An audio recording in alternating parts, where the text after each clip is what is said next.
പ്രവാചകൻ വഫാത്തായി എന്നറിഞ്ഞതോടുകൂടി ഇനി എനിക്ക് മദീന വേണ്ട എന്ന് പറഞ്ഞ് ഓടിപ്പോയി മഹാനായ ബിലാൽ റളിയല്ലാഹു അൻഹു.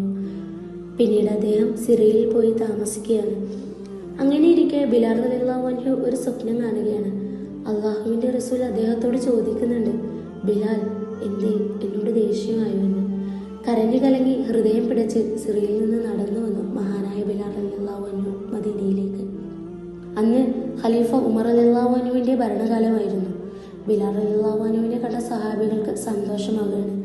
അപ്പോഴാണ് നബി സല്ലല്ലാഹു അലൈഹി വസല്ലമ തങ്ങളുടെ 2 പേരമക്കൾ സയ്യിദുന ഹസനും ഹുസൈനും ഒന്ന് ബാങ്ക് കേൾക്കാനുള്ള ആഗ്രഹം അദ്ദേഹത്തെ അറിയിക്കുന്നത്.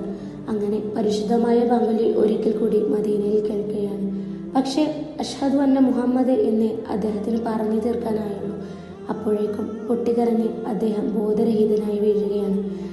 ഇന്ന് നമ്മളിൽ ഓരോരുത്തരും മദീനയിൽ പോയി നബി സല്ലല്ലാഹു അലൈഹി വസല്ലമ തങ്ങളെ റൗള ഷരീഫ് കാണാൻ ആഗ്രഹിക്കുന്നവരാണ്. 1 വർഷം മുമ്പേ ഞാനും പോയി മദീന പള്ളിയിലേക്ക്. പക്ഷേ റസൂലിൻ്റെ റൗള ഷരീഫ് കാണാൻ എനിക്ക് സാധിച്ചില്ല.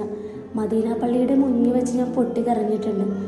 ഒരു ഹദീസ് ഉണ്ട്, അള്ളാഹു നമുക്ക് കണക്കാക്കിയത് അത് ഏത് പർവ്വതങ്ങൾക്കിടയിലാണെങ്കിലും അള്ളാഹു നമുക്ക് ഉദ്ദേശിച്ച അത് നമുക്ക് ലഭിക്കുമെന്ന്.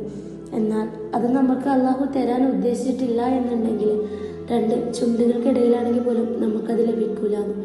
ഇൻഷാ അള്ളാഹ് നമുക്കെല്ലാവർക്കും മദീനയിലെത്തി റൗള ഷരീഫ് കാണാനുള്ള തൗഫീഖ് അള്ളാഹു നൽകട്ടെ. ആമീൻ. അസ്സലാമു അലൈക്കും.